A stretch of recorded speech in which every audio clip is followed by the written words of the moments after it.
The September 19th launch of the Sega Genesis Mini is just a few months away, and now Sega has announced a full list of 42 titles built into their much anticipated microconsole.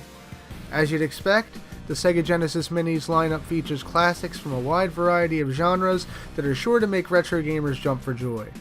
From white-knuckle side-scrollers like Treasure's Gunstar Heroes and Dynamite Headdy, to unforgettable RPGs such as Phantasy Star 4 and Shining Force, there's a whole lot to love packed into the Mini's tiny frame. My personal favorites of the bunch are a couple of offerings from Konami. Contra Hardcore is phenomenal. It takes the alien blasting action the franchise is known for and turns the dial to 11 to deliver quite possibly the most kick-ass run-and-gun title of the 90s. Castlevania Bloodlines is also a standout addition to the Mini's library. While it may not receive the same attention as its contemporaries, Super Castlevania 4 and Castlevania Rondo of Blood, it's still a ton of fun to play.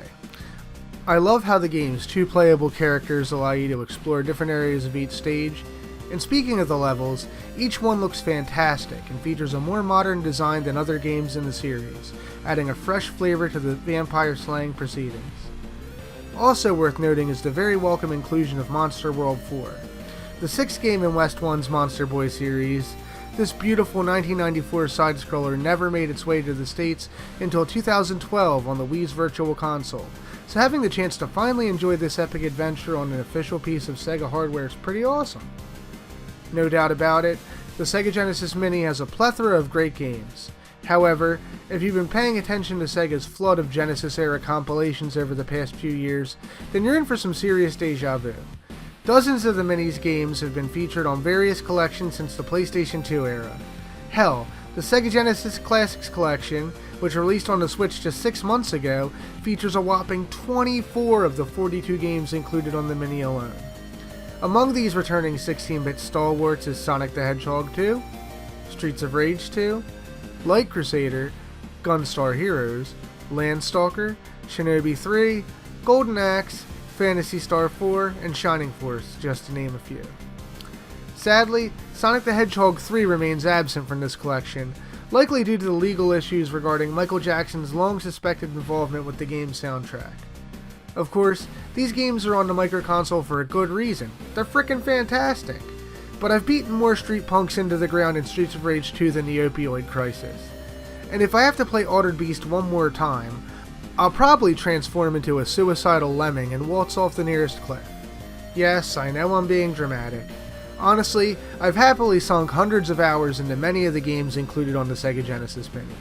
But when you compare the microconsole to its competition, like the NES and SNES Classic, or the PlayStation Classic, and even the Neo Geo Mini, Sega's first foray into the mini system market seems to fall a bit flat. Each one came with a slew of games that had never been packaged together before, and each platform's unique and diverse library is what made these devices so exciting to begin with.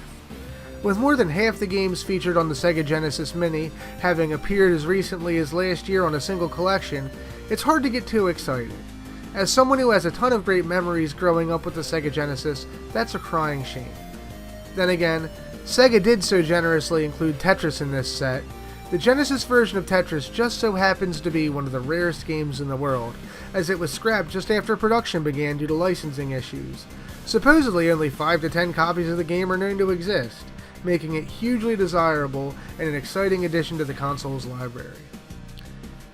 Apart from this welcome surprise, in the aforementioned edition of Monster World 4, I just wish Sega decided to give some lesser known and appreciated Genesis gems some love.